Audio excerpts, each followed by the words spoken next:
Olá, sejam muito bem-vindos a mais um episódio do Pod Saúde Urgente. Eu sou Rosana Dúlios e hoje eu trouxe para a gente conversar um professor formado em Educação Física. Ele tem especializações em Educação Psicomotora e Educação Infantil. Ele é psicomotricista clínico, também é palestrante. Professor Amaral. Oi, tudo Olá. bom? Quero agradecer o convite. Fiquei muito feliz, muito honrado de estar aqui, porque eu já acompanhei outros podcasts que tu fizeste e só vem gente qualificada aqui. Então, cresceu a pressão em cima de mim. Ai, que legal. Eu fiquei muito feliz que tu aceitou.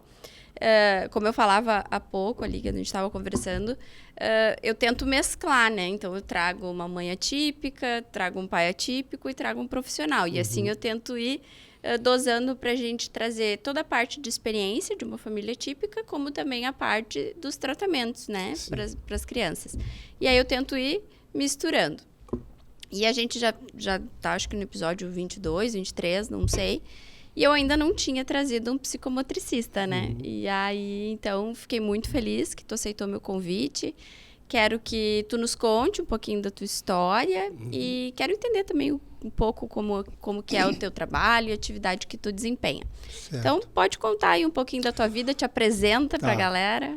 Bom, então o meu nome é Cloaldo Amaral Filho, conhecido como Professor Amaral. Eu trabalho com crianças há mais de 42 anos, né, como professor de Educação Física escolar, professor de Educação Física, então, pré-escolar, hoje em dia chama-se Educação Infantil, professor de escola de esporte, gestor de escola de esporte e, ultimamente, como psicomotricista clínico. Então, eu digo que a psicomotricidade entrou por acaso na minha vida. Aliás, eu acho que eu fui sendo conduzido até o lugar onde eu estou hoje, que é um lugar, assim, profissionalmente, que eu estou realizado. Pela função em si, pelo que eu preciso fazer e pelos resultados que a gente tem conseguido, tanto com crianças típicas quanto com crianças atípicas. Então, é uma satisfação muito grande quando uma família vem referir que, graças à minha intervenção, entre outras, né, a criança saiu do lugar que ela estava, de não conseguir, um lugar de isolamento, de baixa autoestima, para um outro lugar onde ela se autoriza, onde ela é feliz, onde ela tenta, e isso aí não tem preço. Então, por isso que eu te digo que eu estou no lugar que eu deveria estar, mesmo não querendo no início. Sabe que isso é corriqueiro aqui. Eu acho que esse trabalho que a gente desenvolve, ele tem um propósito tão forte dentro dele que eu enxergo essa satisfação em todo profissional que eu trago aqui. Eu vejo muito amor e muita realização em todos os profissionais que já vieram aqui. Já veio psicopedagoga, já veio neurologista, terapeutas ocupacionais, fono, e todas eu sinto isso, assim. Eu acho que poucas coisas na vida podem ser tão gratificantes quanto ajudar o próximo, né? E perceber que a gente é capaz de ajudar alguém, né? Exatamente. É justamente esse sentimento que eu tenho e que me move cada dia, mesmo quando aquele dia não foi de sucesso total, digamos assim, como alguma coisa não deu muito certo, a criança não estava num bom dia, ou às vezes eu não estava num bom dia, né? E não andou, mas assim, eu nunca tive dúvidas depois que eu realmente comecei a trabalhar e ingressei, me especializei na psicomotricidade, eu nunca tive dúvidas de que é aqui que eu quero estar. Então, explica um pouquinho para quem não sabe exatamente o que é a psicomotricidade, como que ela funciona. Eu mesma não sei muito, vou aprender. Não, tem várias definições, né, de psicomotricidade, mas eu sempre uso uma que é de fácil entendimento, e eu acho que o grande mérito da comunicação é tu conseguir passar a tua mensagem. Então, quando a pessoa me pergunta, mas o que é a psicomotricidade, o que tu faz? Eu digo, olha, eu tento fazer um link entre o cérebro e o corpo da criança, para usar um termo contemporâneo, né? Linkar, conectar. Principalmente porque eu vim observando que a criança contemporânea, a infância contemporânea, está totalmente afastada do seu corpo. Então, está desconectada. E isso tanto crianças típicas, crianças que não têm diagnóstico, quanto crianças com diagnóstico. Essas talvez mais ainda pelas limitações que essas condições colocam na criança, né? Então, eu procuro sempre entender a criança, porque cada uma que chega, apesar de o diagnóstico reunir características similares, cada criança que chega é diferente da outra. Né? Cada ser humano é diferente do outro. Então, eu tive que também ter essa percepção, porque eu não tinha muito essa percepção quando eu trabalhava com esporte, por exemplo. Então, quando eu comecei a trabalhar com crianças atípicas, que apesar de ter um diagnóstico comum, tem N outras características diferentes, aí eu percebi, não, eu tenho que ter um planejamento individualizado para cada criança que vem aqui, cada criança ou adolescente. Eu atendo adolescente também. Então, é um planejamento customizado, como eu digo. Então, aquela criança necessita disso aqui, uma série de estímulos corporais, perdão, estímulos corporais, né, onde ela vai ter que usar o cérebro para fazer. São desafios, são jogos, são brincadeiras. E, à medida que a criança vai respondendo adequadamente, eu começo já pela minha própria experiência profissional, eu já começo a tentar introduzir elementos de iniciação esportiva. Porque o grande objetivo, principalmente com crianças atípicas, é a socialização, né? Então, se a criança não consegue realizar com o seu próprio corpo alguma situação de brincadeira, a tendência dela, ou ela vai se isolar da brincadeira, ou ela vai ser isolada da brincadeira. Porque ou ela não compreendeu, ou ela compreendeu e não consegue fazer. Né? Então, à medida que eu crio situações de aprendizagem, de várias formas, onde a criança começa a conseguir, isso aí já vira a chave dela. Né? Porque toda criança que chega lá para mim, ela chega lá não conseguindo alguma coisa. Às vezes, muitas coisas. Né? Então, à medida que eu vou conhecendo essa criança através das informações que os pais dão, das informações que os especialistas que encaminharam aquela criança para mim fornecem também, e da minha experiência prática do dia a dia, e com a experiência que eu tenho de conhecimento de criança, eu vou... não, essa criança é por aqui, essa aqui eu tenho que ser um pouco mais afetivo do que normalmente, essa aqui é mais sensível, essa aqui ela é mais, digamos assim, ela necessita um pouco mais de limite. Então, com essas características aliadas a outras informações que eu recebo e que eu observo, eu vou montando o planejamento específico para aquela criança. No caso, sim, um planejamento é um planejamento A, um B e um C. Porque conforme a criança chega naquele dia, aquele primeiro planejamento já não acontece. De repente, por alguma questão sensorial, por alguma questão emocional, ou não dormiu muito bem, não se alimentou muito bem. Então, tem muitas variáveis intervenientes que fazem com que a gente tenha que ter um planejamento B, um planejamento C, para que a sessão tenha rendimento, né? E a criança não vá lá só brincar, como se brincar fosse só, mas para esclarecer bem. Eu trouxe uma neurologista aqui um dia e a gente estava falando um pouquinho sobre o ABA, né? Que é o que a gente tem hoje em dia de mais certo, de evidência científica, né, para o autismo. E ela falava isso, assim, que o ABA nada mais é do que um brincar, né? Porque as crianças, elas vão aprender aquilo que elas precisam brincando. Sim. Então, acho que o teu trabalho, ele entra muito nesse sentido, assim, desse brincar da criança, né? Sem dúvida. Então, porque muitas vezes a criança, ela tem consciência da condição dela, de diferente, né? Então, ela já evita determinadas situações, determinadas brincadeiras, determinados desafios. Que nem eu te falei antes, ela já chega não conseguindo e não querendo.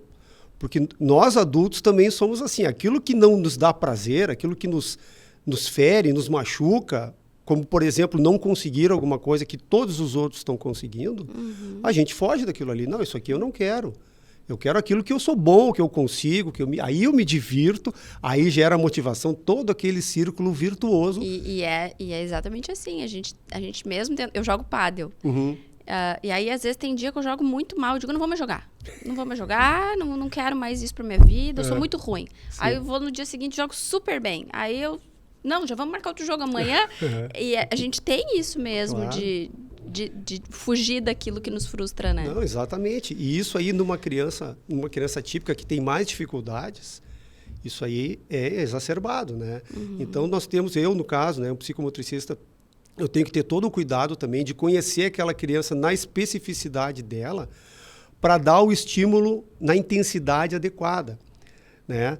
Então, assim, ó, digamos assim, dividindo em 3 zonas, né, a aprendizagem, o desenvolvimento, nós teríamos uma zona de conforto, que é onde a gente já sabe tudo aquilo ali, a gente está confortável naquela situação. Nós temos uma zona de estimulação e nós temos uma zona de desregulação. Então, eu não posso puxar muito a criança, dependendo da criança, que nem eu te falei, cada uma é diferente. Então, tem criança que eu sei que eu não posso ir muito adiante, porque eu corro o risco dela passar para a zona de desregulação e aí a sessão está perdida. Né? Então, tem que ter muito feeling, muito conhecimento, para também não deixar a criança só fazendo aquilo que ela já consegue, que é o que normalmente eles querem, porque é a zona de segurança, né? É a zona do conforto.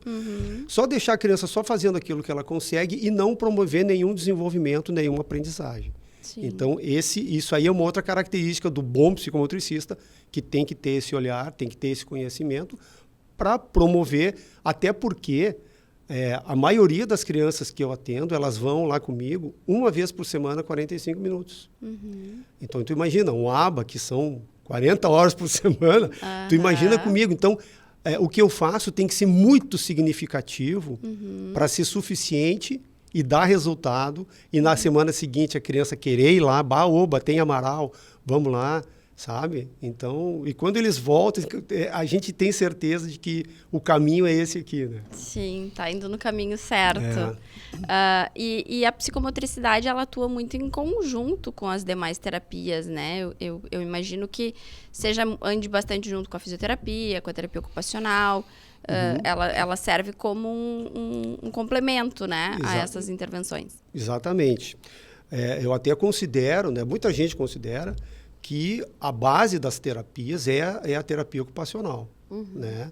Porque se a criança tem dificuldades sensoriais, e aí eu trago de novo o exemplo para nós adultos, né? Imagina que a gente está pisando em cima de um caco de vidro, toda a nossa atenção vai para aquele desconforto ali. Como é que eu vou aprender alguma coisa se tem aquele desconforto ali marcando e chamando a minha atenção? Então, antes da psicomotricidade, a criança deveria ter uma dessensibilização, caso ela tenha questões sensoriais importantes, para que aí ela esteja em condições de realmente ter benefício com o trabalho psicomotor. Por outro lado, outras terapias são concomitantes, né? Talvez a que não seja tão concomitante, que é raro de eu ter atendimento junto com outro especialista, é na fisioterapia. Porque muitas das atividades que a criança faz comigo, ela faz também na fisioterapia. Então, digamos assim, numa escala de ordem, seria terapia ocupacional junto com fono, né, psicólogo, terapia ocupacional, fisioterapia quando for o caso, às vezes não é, e psicomotricidade. Né? Tem casos também que a criança tem algumas questões pontuais que a TO atua e a criança vai comigo também lá sem problema, porque as dificuldades sensoriais não são tão de grande monta, né? Não seja assim, não é um impedimento para que eu faça o meu trabalho como psicomotricista. Né? E é muito importante esse trabalho em conjunto, e mais importante que o trabalho é a troca de informações entre os especialistas. Né? Porque assim, eu sou muito humilde, né, para saber que eu estou numa jornada de aprendizagem ainda, isso que não vai terminar nunca. Né? E quanto mais informações eu tiver de outras áreas que não são o meu objeto de estudo, melhor eu vou entender aquela criança e mais eu vou poder do suporte que ela necessita dentro da minha área. Então, e às vezes eu olho do meu viés, né, do meu lugar, eu enxergo alguma coisa, mas outro especialista do viés dele, do lugar dele, enxerga outro, e a gente vai enriquecendo as informações entre nós através dessa troca de conhecimentos a respeito da criança. Eu acho que, ao menos isso é o que eu escuto sempre aqui, da importância desse tratamento multidisciplinar e da importância de todos esses profissionais trabalharem em conjunto, né? Eu vejo, assim, é bem comum dos meus clientes me reportarem, assim, que, por exemplo, eles começam o tratamento e aí é criado um grupo no WhatsApp onde estão todos os profissionais. Sim. E ali eles vão trocando, e eu acho que isso, eu vejo que às vezes pode ser que tenha algum profissional que eu não aceito, e já tive casos de clientes meus que disseram, estava levando numa fono e ela não aceita conversar com o resto da equipe, e isso acontece bastante. E aí, às vezes eu fico meio assim, então troca, mas é delicado, Sim. Mas tem muito profissional que não quer essa troca, que não é a favor, né? E eu acho que ela é muito importante. Não tem dúvida. Que nem eu te falei, quanto mais profissionais capacitados estão gravitando em torno da criança e pessoas com disponibilidade de trocar informações, mais chance essa criança tem de ter o seu desenvolvimento alavancado, né? Do que cada um puxar para um lado. Às vezes as visões são diferentes, né? Então cada um puxa para um lado, não, eu faço assim, esse é o meu jeito e deu. Eu não acredito nisso, né? Por isso que eu te falei, eu tenho muita humildade de estar sempre aberto para novas aprendizagens. Eu tenho segurança no que eu faço, mas se aparecer alguma coisa ou alguém me mostrar com lógica que de outra maneira é mais eficaz, não tem problema nenhum. Claro. Né? Mas é muito importante que as pessoas tenham essa noção, que eu considero até de uma certa humildade, né? De estar aberto à opinião do outro e estar aberto, inclusive, para passar o seu conhecimento da sua área para o outro que está ajudando a mesma criança. Eu acho que é a troca, né? E eu acho que a troca ela é importante em todos os lugares. Assim, a gente tem lá no escritório, a gente quis fazer, a gente deixou tipo o escritório todo aberto, sem divisórias. Então os advogados ficam, né? Vários advogados ali, tipo, todo mundo conversando durante o dia. Eles dizem, mas não te atrapalha, né? O outro atende o telefone. Eu disse, eu gosto da troca, porque eu tô aqui trabalhando num processo, eu chego pro meu colega e digo, olha só, tô com uma situação assim, o que tu acha? E eu acho que isso é muito incrível, ainda que eu me sinta segura do que eu faço, mas tu poder ter a troca, às vezes o outro enxerga de outro jeito, te dá uma ideia que tu não tinha pensado. Então, eu acho que isso é em todas as áreas da vida, né? A gente ter essa humildade, como tu disse, de ouvir a opinião do outro e ver o que o outro pensa, né? Não, perfeito, exatamente. Eu acho que a gente só cresce com isso, cada um de nós, especialistas, e, por consequência, aquela criança que está sendo atendida por nós também, né? A família também fica mais tranquila, a família investe nesses profissionais para que o resultado apareça no seu filho, na sua filha, e não para cada um puxar para o seu lado e não haver integração. Com certeza. Né? Mas como eu estava te falando, eu traço o perfil da criança para poder fazer o trabalho customizado, o planejamento customizado, mas muitas vezes, por incrível que pareça, a informação mais importante, ou seja, quem tem mais informações sobre aquela criança são, evidentemente, os pais. E muitas vezes eu não fico sabendo de tudo que eu preciso saber para poder conhecer melhor aquela criança. Então, eu vou tendo esse processo ao longo das sessões, ao passo que se eu já tivesse essas informações de antemão, seria muito mais fácil. Né? Então, eu mando um questionário para as famílias, quando eles me procuram, a gente acertou o horário, tudo certinho. Então, assim, agora eu preciso saber isso e isso. Pode ser por texto, pode ser por áudio. Tá? Fica bem à vontade. Quanto mais informações eu tiver a respeito, melhor eu vou poder fazer o meu trabalho. E muitas vezes, aliás, eu te digo, na maioria das vezes, não vem. Vem uma frase. Vem, não sei o quê. Tá. Então, assim, caiu na pracinha quando tinha 3 anos. Eu preciso saber disso. Né? Pô, teve um problema familiar. Toma medicação, tal. Às vezes eu fico sabendo isso aí 1 mês depois. Ou então eu fico sabendo, sei lá, mais tempo ainda. Porque, a criança, mas como ela está sonolenta? Pois é, está tomando tal remédio. Eu preciso saber isso. Né? Porque isso aí também eu preciso saber não só pela informação em si, mas porque às vezes a criança vai lá 8h15 da manhã. E aí eu tenho que ter essa informação, porque talvez ela chegue mais sonolenta em função da medicação. Ou vamos tentar trocar o horário para que seja mais produtiva a sessão. Né? Sim. Então, isso é uma queixa. Eu vou aproveitar aqui o teu espaço. Claro. Né? Para talvez outros profissionais também tenham essa mesma dificuldade que eu tenho, de que as famílias realmente, se elas confiam no profissional que elas estão buscando, que elas abram o seu coração e digam as informações todas, né, para que a gente realmente tenha o conhecimento da criança. Eu acho que a partir do momento que se inicia todo esse tratamento multidisciplinar, eu acho que toda a equipe passa a ser uma segunda família, né?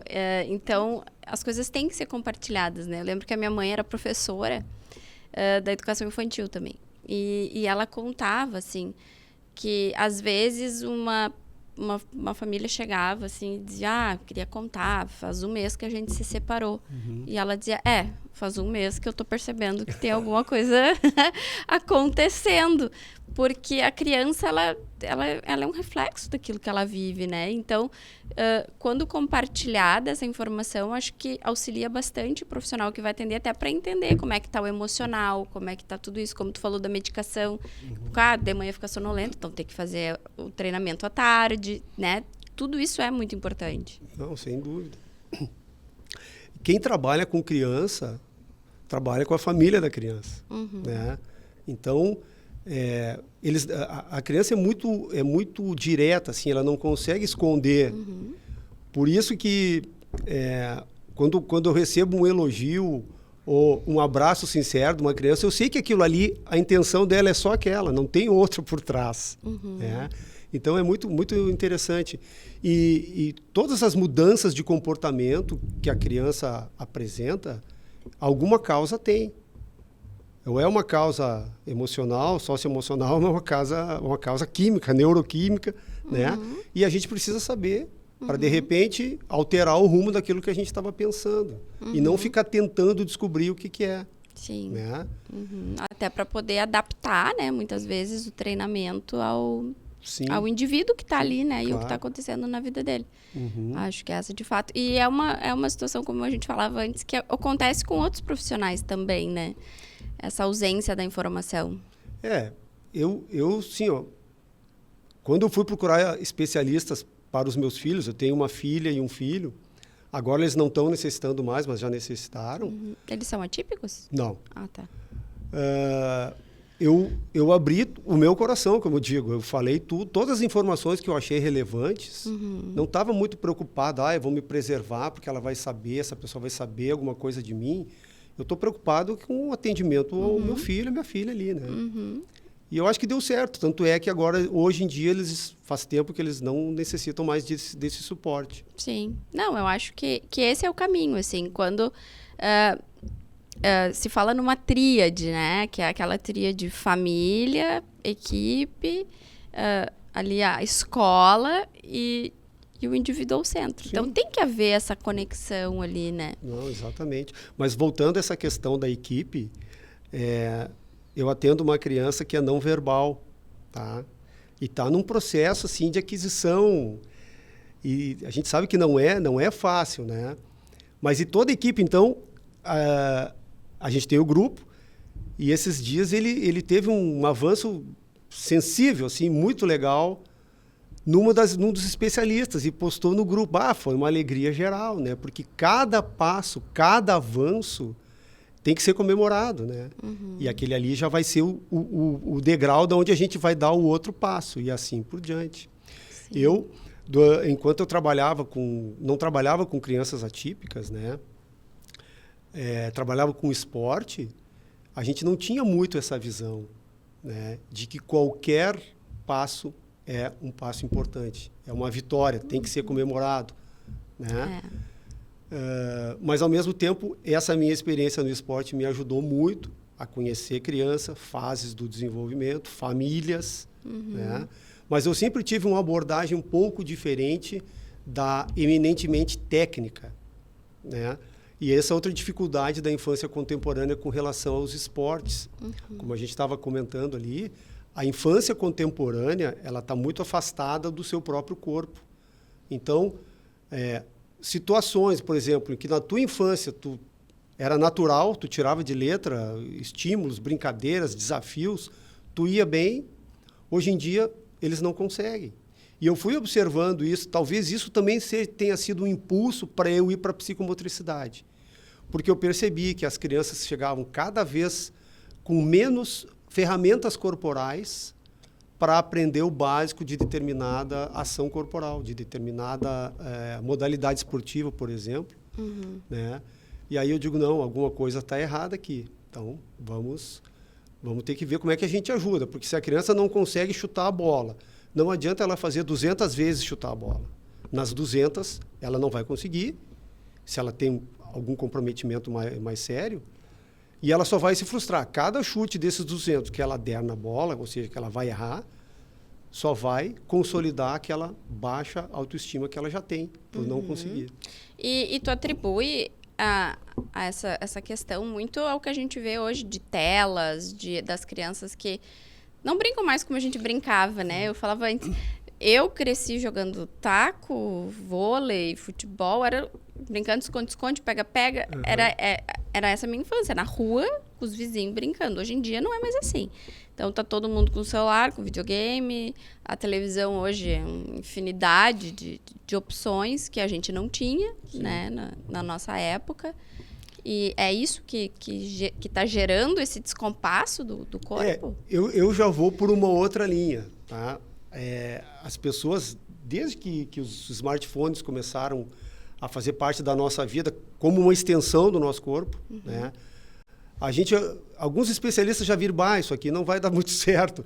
Apesar da facilidade que trouxe também trouxe algumas dificuldades, principalmente para crianças e adolescentes. Tá? Então, o uso do celular indiscriminado, digamos assim, ele foi demonizado. Não, isso aqui... Eu acho que ele não é o culpado. Eu acho que ele é a consequência da criança não poder brincar com o seu corpo. Ele é uma consequência que vai causar outros problemas. Mas ele é uma consequência disso aí que tu falou da tua infância, de não existir mais isso. De brincar com o próprio corpo. De se constituir através daquilo que a gente faz, daquilo que a gente consegue. Então, eu não consigo fazer tal coisa, me dá aqui o telefone que está bem acessível, está bem na minha mão. Mas eu não consigo, tu diz, porque eles não têm um espaço para brincar ou por não conseguir atividade mesmo? As duas coisas. Tá? Uma coisa leva a outra, por exemplo. Se eu não tenho oportunidade de exercitar, eu não vou desenvolver. Se eu não desenvolvo, eu não vou ter prazer naquilo ali. Aquilo não vai gerar motivação para que eu permaneça fazendo. Né? E aí, quanto mais eu faço... Claro, cada um é um, que nem eu te falei nisso. Cada indivíduo é um. Mas, assim, quanto mais eu faço, mais eu melhoro, mais eu me sinto feliz, mais eu me sinto bem, mais eu quero fazer. Isso é o que eu chamo de círculo virtuoso.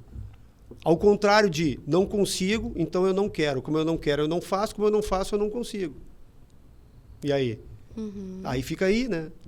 E o círculo virtuoso, que é o que eu procuro, né, nos meus atendimentos, e já procurava isso nas minhas outras áreas que eu atuei como profissional de educação física, é criar o círculo virtuoso. Eu consegui, gostei, quero fazer mais. Fiz mais, melhorei. E aí o círculo vai ascendente. Né, que gerando a motivação. E aí o limite dessa criança, ninguém sabe qual é. Independente de diagnóstico ou não. Eu não sei qual é o limite dela, até onde ela vai. Mas tem que começar uma hora. E isso que me orgulha e me deixa feliz, porque muitas vezes quem começa esse círculo virtuoso sou eu, lá na psicomotricidade. Junto com outros especialistas. Né? Vamos sempre trazer essa ressalva. Mantendo a minha humildade característica. eu estava olhando o teu Instagram antes de vir e eu queria que tu nos contasse as casinhas de passarinho, porque eu achei muito legal. Tá. Então, assim, ó, tem crianças que chegam com algumas demandas específicas, né? Se tem diagnóstico ou não tem, tem alguma demanda específica. Ah, Amaral, ele não sabe amarrar os tênis. Então, aquilo ali, naquela criança, vai ser um foco onde a gente vai planejar situações que vão favorecer o gesto de amarrar os tênis, né? Que não necessariamente seja amarrar. Vai começar pinçando, pegando pinça, desenhando, recortando, amassando, né? Para atender a necessidade da motricidade fina. E eu elaborei, pensei, o que eu posso fazer de diferente? Porque isso é uma característica minha, pessoal, que me acompanha em todas as minhas andanças profissionais. Eu sempre procurava ver alguma coisa diferente para fazer. O que eu poderia fazer de diferente que chamasse a atenção e engajasse a criança na proposta? Aí eu pensei, para motricidade fina, o que ele precisa? Precisa de equilíbrio, precisa de tônus, que precisa para tudo, aliás, né? Equilíbrio e tônus. Ele tem que ter uma boa apreensão, ele tem que ter dissociação dos membros. Eu pensei, uma coisa que eles poderiam fazer é pregar prego. O corpo tem que estar parado, ele tem que estar apoiado, uma mão tem que fazer uma coisa, a outra mão tem que fazer a outra. Aí eu pensei, não, mas quem sabe vamos fazer mais, vamos serrar uma madeira com serrinha. Aí eu consigo madeira bem fininha, que é fácil de serrar, né? Justamente para a criança conseguir e ter motivação para seguir fazendo. Esse é o mote, né? Aí também tem que estar parada, equilibrado, tem que estar do lado certo, né? Equilibradinho para fazer o corte da madeira. Eu sempre dando suporte em todas as situações, ninguém nunca se machucou, nunca se machucou, tá? Então é uma coisa totalmente segura da maneira como eu faço. Aí eu pensei, não, mas então de só pregar e serrar, por que a gente não constrói alguma coisa? Aí eu passei numa loja, não sei, acho que na Serra Gaúcha, eu olhei assim, uma casinha de passarinho. Eu digo, mas olha aqui, quem sabe uma casinha eu acho que é fácil de fazer e sempre vai ter um apelo, né? Porque talvez algum passarinho entre ali e faça um ninho. Em vez de fazer na natureza, pode fazer ali. E aí, deu super certo, super certo. Então, dependendo do grau de maturidade, da própria faixa etária da criança e do grau de interesse dela, eu começo a trabalhar essa questão da casa de passarinho. Então, em vez dela comprar uma casa de passarinho e colocar numa árvore, ou no quintal da sua casa, ou na casa na praia, ela vai construir a sua própria casa de passarinho. Isso tem um significado espetacular. Então, ela serra, a gente tem que medir, porque as madeiras têm que ser do mesmo tamanho, a gente faz uma noção de proporção, tá? Não pode ser uma maior que a outra, o telhado é um pouquinho diferente. Aí o que ela faz em termos de ação motora? Primeiro, ela tem que planejar a casa, ela tem que imaginar como é que essa casa vai ser. É óbvio que eu tenho alguns modelos ali, mas quem vai idealizar é ela. Aí, ela vai medir as madeiras, ela vai serrar as madeiras, ela vai colar e depois ela vai pintar e levar para casa. A cor que ela quiser, do jeito que ela quiser. Imagina uma criança com dificuldade conseguir fazer isso, levar a casinha para casa. Pai, mãe, olha aqui, vamos ver se entra um passarinho aqui. Então, deu super certo essa iniciativa e me ocorreu assim, do nada. Não sei se é do nada, mas eu não tinha isso como um planejamento de psicomotricista. Sim. Isso aí entrou no meio do caminho e deu super certo, então já assumi também. Não é para todas as crianças, mas a grande maioria dos que eu estou atendendo atualmente são muito motivados com essa situação da casa. E qual é mais ou menos a faixa etária que tu atende? De que idade até qual idade? Essa aí é amplo espectro. Eu atendi o ano passado um menino de 1 ano e meio, tá? Eu já tinha atendido esse menino quando ele não estava caminhando ainda, então ele começou a caminhar a partir dos estímulos que ele teve lá comigo. Inclusive, teve uma vez que a mãe dele me mandou um vídeo do menino, a primeira vez que ele caminhou em casa, foi logo depois que ele começou a fazer comigo.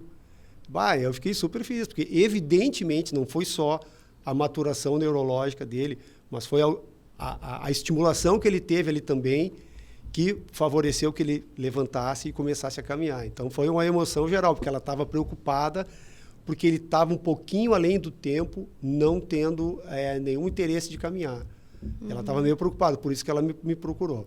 Então, eu atendi esse menino, que depois saiu, voltou de novo agora com outras necessidades, né? O ano passado, final do ano, eu dei alta para 2 meninos que eles eram mais altos do que eu. Não, espetacular. Um deles descobriu que tinha o diagnóstico de autismo e falou para mim, antes de falar para o vô e para a avó. Isso é um negócio que me emociona pelo grau de confiança que ele teve comigo. O vô dele trouxe ele na sessão e ele disse, Amaral, eu tenho que falar contigo. Papo reto, assim, ó, o guri tinha 15 anos. É o seguinte, ó, eu sempre me achei diferente e tal. Aí aconteceu isso. Eu, cara, tu tá falando para mim, quem é que sabe? Meu pai e a minha mãe. E eu. Então, legal. Olha só que legal. Vê se isso não é uma coisa que reforça... Estabelece um vínculo muito forte, exatamente. O vínculo já estava estabelecido, tanto é que ele teve essa iniciativa. E um outro menino também, ele tinha diagnóstico de deficiência intelectual, mas assim, ó, ele teve um avanço espetacular no relacionamento dele, com ele próprio, comigo, sabe? E eu utilizo música lá no estúdio. Quer dizer, vamos falar direitinho, eu não utilizo música. Eu deixo instrumentos musicais à disposição, caso alguém tenha interesse de fazer um barulho ali, para experimentar. Porque eu acho que isso tem um grande potencial de despertar alguma coisa na criança. Então, não é musicoterapia, tá? Mas como eu toco vários instrumentos, né, e os instrumentos que tem ali eu sei tocar, então se a criança quiser ouvir alguma coisa, eu sei o que fazer, né? Aí eu comecei com esse menino, que é adolescente já. Eu disse, tu quer ver uma música que eu sei tocar? Aí comecei a tocar e ele abriu os olhos, brilhou os olhos e digo, peguei ele aqui nessa, né? E aí, agora no final do ano, ele pediu uma guitarra para a madrinha dele, ganhou a guitarra, levava a guitarra na sessão, a gente tocava junto. Olha que coisa espetacular, né? Então a gente se despediu, né? Ele com a guitarra dele e eu com a minha. Isso nem era o meu objetivo inicialmente, mas olha como o caminho se abre. Mas é que é um caminho amplo, né? Eu acho que conforme as coisas vão acontecendo, vai se desenvolvendo, né? Daí no caso assim, eu tenho que ter a cabeça aberta justamente e flexível para enxergar essas possibilidades. Porque, às vezes, se a gente tem uma rigidez, que é uma coisa característica, né, de criança que tem TEA, por exemplo, se o profissional tem uma rigidez, às vezes surge uma situação que tu pode aproveitar e tu não aproveita, porque tu está com a tua visão restrita. Então, eu estou sempre aberto para... ali aconteceu alguma coisa, vamos por ali. Né? Aqui tem chance de motivar, de ter engajamento, de evoluir, então vamos por aqui. Né? Sim. Então, assim, são inúmeras. Outra situação das demandas específicas. Amaral, ele não sabe andar de bicicleta sem rodinha. Então, o ano passado eu ensinei 7. Tem uma pracinha bem perto do estúdio, a 1 quadra do estúdio, que é o único lugar que eu posso ir em função da distância, porque eu tenho atendimentos em sequência, eu não posso me afastar dali. Então, a gente combina com a família, vamos fazer, vamos. Daí a gente sai, aí eu levo a bicicleta, que era do meu filho, e nenhum deles caiu nenhuma vez, tá? Não se machucou nunca, porque eu fico ali cuidando e tal. E aí a mãe estava junto, a mãe tinha levado o menino, e ela se emocionou, ela quase chorou de ver, porque talvez não estivesse dentro das expectativas dela que ele fosse conseguir, ou que ele fosse conseguir tão cedo, ou fosse conseguir tão facilmente como ele conseguiu, sabe? Então, assim, é outra criança que a gente teve um vínculo espetacular. E aí o vínculo já passa para a família, o ciclo da confiança, né? Da família confiar, não, realmente, vamos levar no Amaral, hoje tem Amaral, vamos valorizar, né? Então, é muito legal. Então, essa questão das demandas específicas, às vezes vem com... Amaral, ele não sabe jogar futebol, ele é excluído na escola e tal. E é aquilo que eu te falei das modalidades esportivas da infância contemporânea. Né? Eu aprendi algumas estratégias e alguns exercícios naquela época que não se aplica hoje, porque a criança de hoje não consegue mais fazer aquilo ali. A gente tem que retroceder um pouquinho. A gente tem que trabalhar mais no autoconhecimento, tá? No repertório motor, em dar várias opções para que a criança comece a fazer aquilo que eu te falei no início, do link entre o cérebro e o corpo, e aí sim ela tenha condições de entrar numa escola formal onde a gente já sabe o que vai acontecer. Né?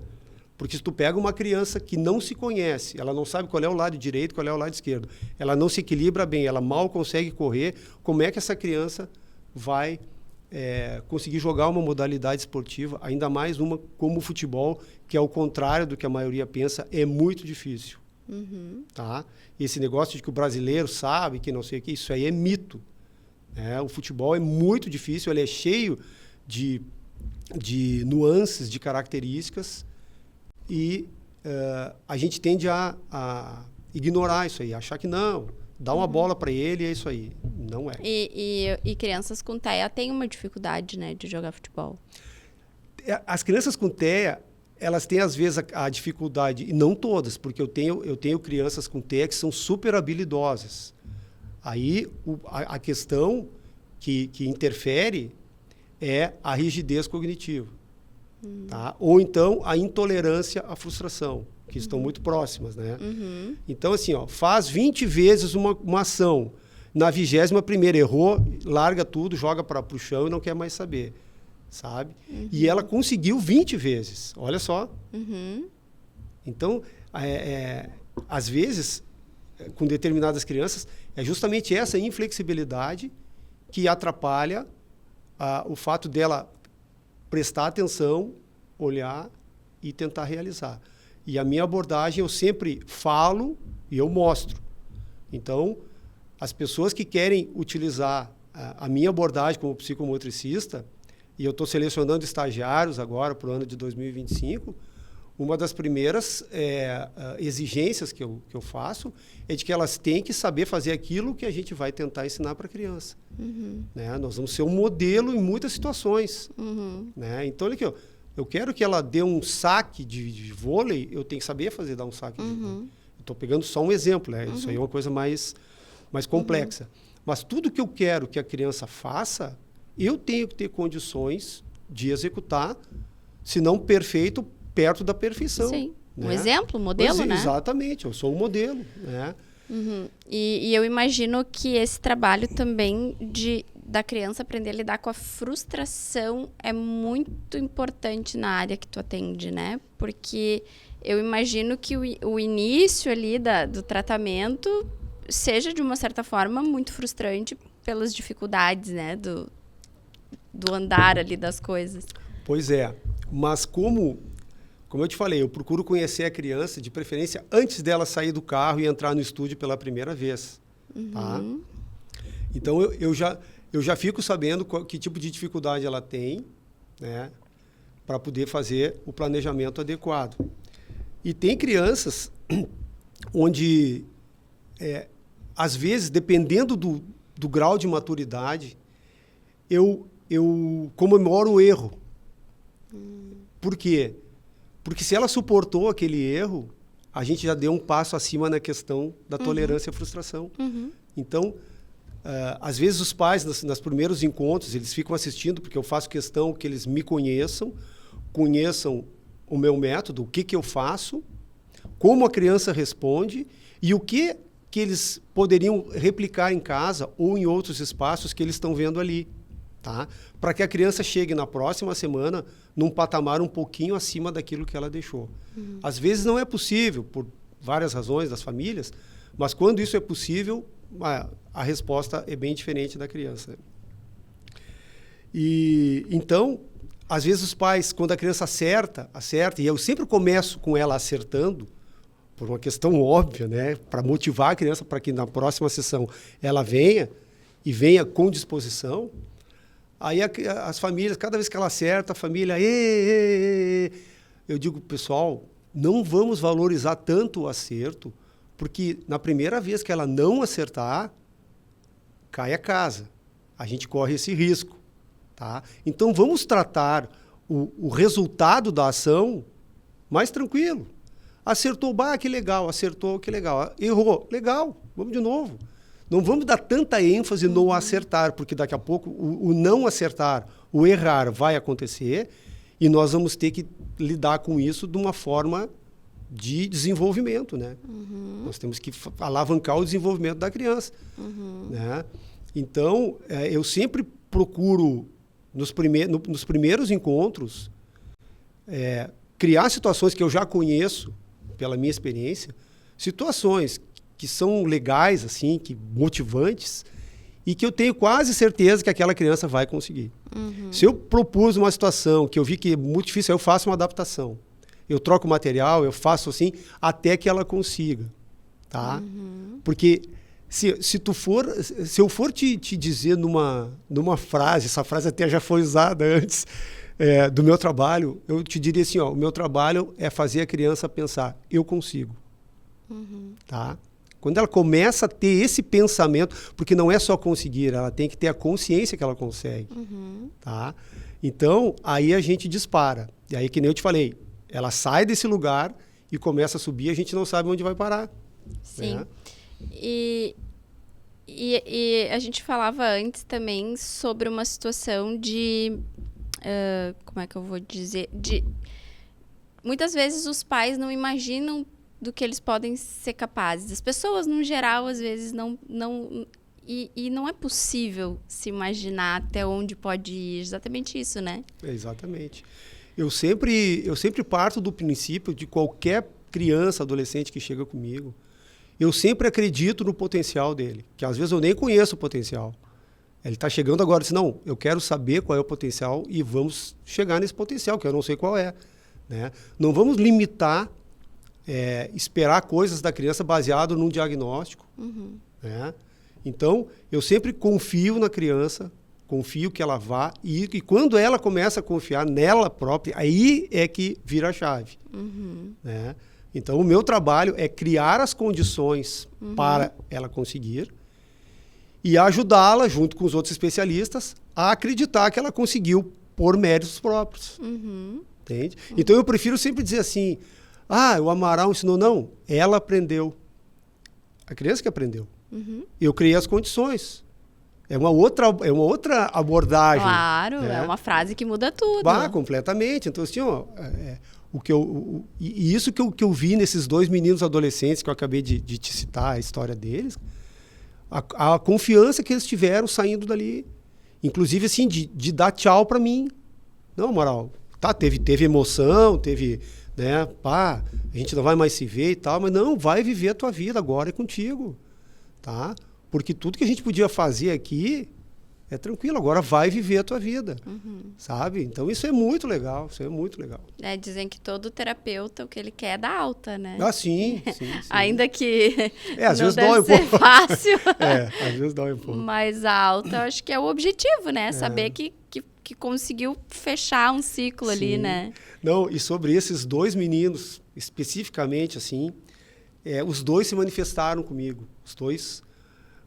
um me falou, disse, Amaral, eu acho que eu não vou dar tchau para ti, vou te dar um abraço agora, mas não vou dar no fim, porque senão eu vou chorar, tá? E aí no fim a gente se abraçou, choramos e tal. Foi muito emocionante. E ele escreveu um bilhete para mim, né? Me deu uma lembrança no final do ano, e disse assim, Amaral, eu te considero mais que o professor um amigo, e eu tenho certeza que eu não estaria onde eu estou se não fosse por ti. Entendeu? E esse outro também, no Natal, me mandou, o outro menino da guitarra, me mandou mensagem, me mandou, como é que ele disse assim, que talvez a gente se encontre aí, né, para tocar guitarra. Então, assim, quando a criança é pequena e não tem muita consciência do nível de ajuda que a gente dá, mas a família tem, já é espetacular. Agora, quando o próprio paciente vem e te diz, aí é outro peso, né? Claro, com certeza. É muito diferente. Eu gravei o episódio anterior com uma judoca. E a gente conversou bastante sobre a questão do esporte, né? E eu acho que... E sobre os benefícios que ele dá. Né? Ela contou no episódio anterior de um menino que participou de um torneio. E aí ela disse que olhou na arquibancada, então tava o pai, a mãe, o irmão, ou a irmã, não me lembro, todos chorando só de ele entrar lá para competir. E porque era uma família que nunca imaginou que ia poder acompanhar o filho num torneio de judô. Porque quando surge um diagnóstico para uma família, e tanto se fala no luto, que é vivido ali do diagnóstico, vem meio que a morte daquele filho idealizado. Então, é um pai que imaginou que ia levar o filho no estádio, que imaginou que o filho ia fazer judô, taekwondo, enfim, jiu-jitsu, sei lá, que ia levar o filho para escolinha de futebol. E aí esse filho apresenta dificuldades que todos esses sonhos acabam sendo cortados muitas vezes. E eu sou uma pessoa apaixonada por esporte, fui desde sempre, desde criança, muito apaixonada por esporte. E eu acho que o esporte ele tem um caminho fantástico na vida das pessoas, assim, em todos os aspectos. E eu vejo, assim, pelo que eu estudei, pesquisei, eu vejo que a tua profissão, ela capacita, né, muitas dessas crianças para a prática esportiva, né? Sem dúvida. Que nem eu te falei, nem toda criança que tem diagnóstico, ela é descoordenadinha, tá? Ela não consegue. Algumas são muito habilidosas. E aí o que interfere ou não no desenvolvimento e no aperfeiçoamento de uma prática esportiva são outras questões. Não são questões eminentemente motoras, são questões emocionais, né? De rigidez cognitiva, de não aceitar ser corrigido, porque aquilo já é uma frustração, ou então tentar fazer uma coisa e erra e não ter aquela resiliência de, não, eu errei agora, mas eu vou seguir fazendo, né? E a gente tem que ter muito cuidado, e aí eu volto a falar da infância contemporânea, que engloba crianças com diagnóstico e sem, né? De não colocar também ao mesmo tempo que não desacreditar da criança, não colocar expectativas muito acima daquilo que ela pode fazer, tá? Porque senão a chance da gente errar é muito grande. Por isso que a gente tem que ter um conhecimento daquela criança que está na nossa frente, seja o nosso filho, seja o nosso sobrinho, o nosso aluno, o nosso paciente, tá? Então tem um mote que a Fernanda Guinter usa, que eu uso também, que é olhe para a criança. Olha para a criança. Descubra o que essa criança está te dizendo, está te mostrando, o que ela é capaz, sem essa quebra de expectativa que tu falaste agora dos pais. Ele nunca vai conseguir tal coisa. Não, ele nunca vai conseguir. Vamos ver quando ele vai conseguir. Isso. Né? Sim. E a questão do esporte é muito importante na vida de qualquer pessoa, independente da faixa etária, né? A gente vive uma vida muito afastada do corpo, digamos assim, não é só uma característica da infância contemporânea, apesar de ter muita academia aí e as pessoas realmente irem. Eu tenho acompanhado esse fenômeno das academias, mas assim, outras práticas corporais também importantes, outras modalidades esportivas que estão aí para a gente usufruir, se desenvolver, se divertir, que nem tu falaste da tua infância, né? E a gente poder se desenvolver e ser mais feliz através delas. Com certeza. Eu falei há pouco, eu jogo pádel. Eu comecei a jogar pádel em 2021 e mudou minha vida. Mudou os meus hábitos de vida. Às vezes eu olho para trás e nossa, mas o que eu fazia antes de jogar pádel? Porque hoje a minha vida ela meio que gira nisso, porque de noite eu quero jogar, porque eu quero fazer uma aula, porque eu quero... E aí, às vezes, eu fico pensando, o que eu ficava fazendo em casa de noite antes? Porque agora eu tô sempre no clube. E a tua vida muda porque aí tu tem o grupo de amigos de lá, e aí tu libera endorfina, tem toda a sensação de bem-estar, né? Que o esporte te dá, assim. Aí tu começa a jogar, aí eu tinha muita dificuldade, nunca tinha praticado um esporte, assim. E aí eu era muito ruim, e aí eu disse, não, mas eu vou treinar mais. E eu lembro que eu treinei muito, e até que eu consegui, tô jogando legal. Então, da gente se desafiar e ver que a gente consegue, né? Então, a gente está falando aqui de uma adulta, de 40 anos, vivendo isso. Então, a gente coloca isso para criança. Eu lembro quando eu joguei o primeiro torneio e ganhei um troféu, era uma criança pulando, porque nunca na minha vida eu imaginei que eu ia. Então, a gente coloca isso para uma criança viver isso, né? De superar seus desafios, de treinar para conseguir algo, porque eu acho que hoje, as crianças de hoje em dia, principalmente, está tudo muito fácil para elas, tudo muito ao acesso, né? Exato. Antigamente a gente tinha, para ganhar um brinquedo era difícil, hoje em dia a criança pediu, no outro dia o brinquedo tá ali, né? Então, eu acho que o esporte, ele tem esse papel, assim, de fazer elas... Não, que eu vou ter que me esforçar para fazer dar certo, né? Exatamente. Tu tem que ter não só na prática, mas na aprendizagem, porque é onde os teus erros vão aparecer. Aí, à medida que tu for praticando, tu vai aperfeiçoando, eles vão diminuindo. Aí tu aumenta o grau de dificuldade. Por exemplo, tu vai jogar com outra turma, tu vai errar mais, mas aí tu tem que ter essa condição, né, de resiliência, de não, eu vou manter aqui, eu vou continuar porque eu vou evoluir até chegar no teu limite, né? Mas uma das dificuldades que eu enfrento também com as crianças hoje em dia é que às vezes eu sugiro alguma atividade, uma brincadeira, uma prática lá, e algumas dizem, não, isso é impossível, não dá, não vai, não vou, não consigo, não, tu vai conseguir. Vai. Aí eu tenho que arrumar a estratégia para fracionar aquilo ali e que ela consiga o primeiro passo, consiga o segundo. Então, tem uma atividade que é clássica, que eu uso com todos, né? Que é uma atividade de equilíbrio e dissociação de segmentos. Eu coloco uma corda no chão, onde a criança tem que caminhar sem pisar na corda, tem que pisar só no espaço interno. Tá? É uma atividade de equilíbrio básica. E elas têm que girar os bambolês simultaneamente caminhando nisso aí. Então, a primeira vez que elas veem isso aí, não, bem capaz, não vai dar. Aí eu vou filmando, passo a passo. Aí eu mostro para o pai, olha aqui, ó, o que ele está fazendo.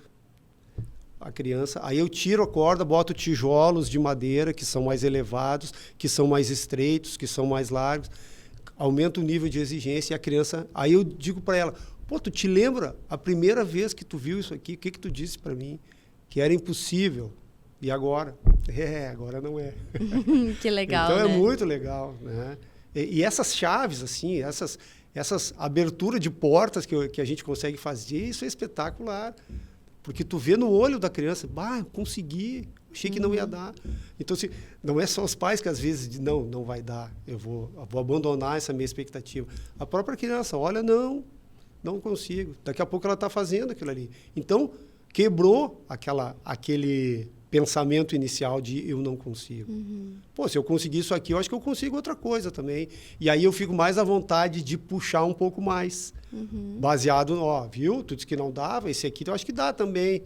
Então vamos lá, sabe? Sim, então, vai ganhando a confiança. Vai ganhando a autoconfiança e também a confiança em mim de que eu não vou colocar uma situação que seja perigosa ou frustrante, porque ela não vai conseguir de jeito nenhum.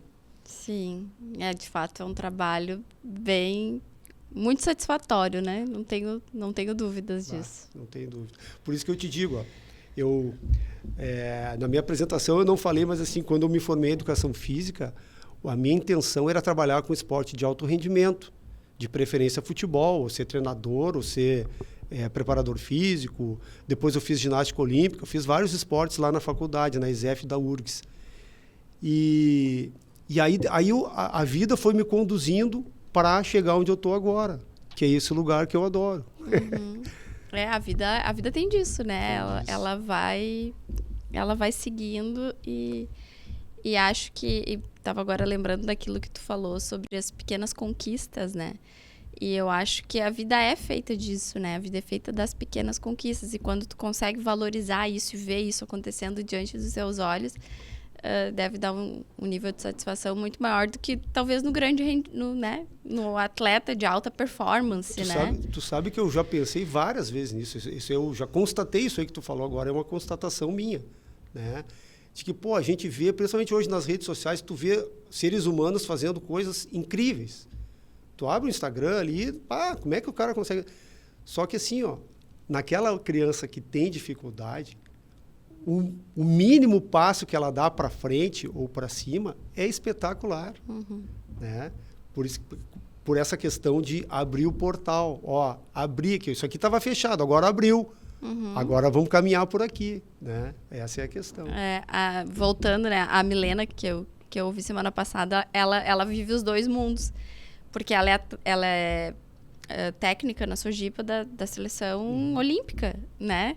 E ela também dá aula para crianças atípicas. Então, ela diz que sai da alta performance e vem para as crianças atípicas. E ela disse que hoje uma medalha, não, claro que vale muito, óbvio, mas não tem, muitas vezes, o peso de conseguir ajudar uma criança atípica a aprender a cair, né? Não, então, assim, se tu encontrar a Milena, tu pode dizer para ela que eu compartilho desse sentimento dela, porque é bem assim que eu sinto também.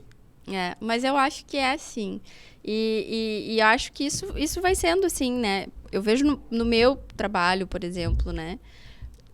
Eu sempre trabalhei com direito da saúde, né? Muitos anos. Mas eu trabalhava muito, assim, tratamentos oncológicos, cirurgias. Ainda faço tudo isso.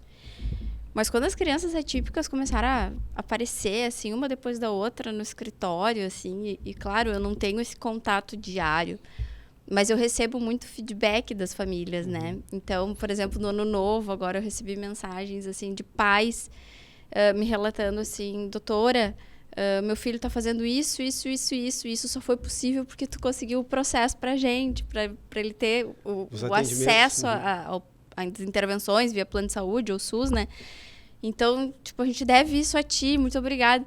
E isso dá um olhar, assim, né? Eu tenho um menininho que me marcou muito, que quando ele chegou, acho que ele tinha 4 anos, e ele só tomava mamadeira, não comia nada. E aí, volta e meia, a mãe dele me manda alguma coisa que ele tá comendo, né? E não sou eu que faço a intervenção, né? Mas é um nível de satisfação muito grande de ter conseguido contribuir para isso, sabe? Não tenho dúvida. Então, a gente sente a mesma coisa. Eu, tu, a Milena. E todos que sentam aqui, eu acho que... acho que eu estou conseguindo trazer pessoas que estão todas dentro do mesmo propósito. Mesma sintonia. Assim. Todo mundo vivendo dentro dessa perspectiva de conseguir, de fato, ajudar as pessoas. E tem muito propósito, né? Não tenha dúvida. Não tenha dúvida. Então, que nem eu te falei, eu agradeço para a vida ter me trazido até aqui, porque eu não vim sozinho. Claro. Né? Eu não planejei essa caminhada que eu tive. Tenho muito orgulho da minha caminhada, né? Fui muito feliz em todos os lugares, mas a culminância é onde eu estou agora. Que legal. Então, assim, nosso tempo está se esgotando. Eu sempre finalizo todos os episódios com uma pergunta. Então, eu queria que tu me respondesse. Se uma família que acabou de receber um diagnóstico te procurasse hoje, e tá ali assustada, vivendo aquele luto do diagnóstico, o que é que tu diz para ela? Eu digo para ela, fiquem tranquilos, tá? Que o diagnóstico é uma informação importante, tá? Mas é o princípio de uma caminhada, é um princípio de um trabalho. É a partir desse diagnóstico que pessoas capacitadas vão poder dar o suporte necessário para o seu filho ou para a sua filha, de ter uma vida o mais perto do normal, da tipicidade possível. Então, não se desesperem, tá? A gente entende os processos pelos quais as famílias passam, que tu acabaste de citar, né? Nós sabemos, a gente que trabalha com eles, a gente sabe bem como é que funciona, mas assim, não se desesperem, vamos atrás da ajuda, que é bem possível de trilhar um caminho brilhante, muitas vezes, para essas crianças. Tá. Muito obrigada pela tua presença, obrigada por compartilhar a tua história. Foi muito gostoso te ouvir e te agradeço de coração. Não, eu que agradeço, né? Foi muito gratificante estar aqui também. Estou orgulhoso de estar aqui, porque eu sei que só vem gente capacitada aqui no teu podcast. E é isso aí, vamos seguir a nossa lida aí de ajudar as crianças que precisam. Então tá, obrigada. Então, esse foi mais um episódio do Pod Saúde Urgente. Se você gostou, curte. Compartilhe esse vídeo para que mais pessoas possam ter acesso. Se inscreve no canal. Toda terça-feira, às 19 horas, um episódio novo. Tchau, tchau.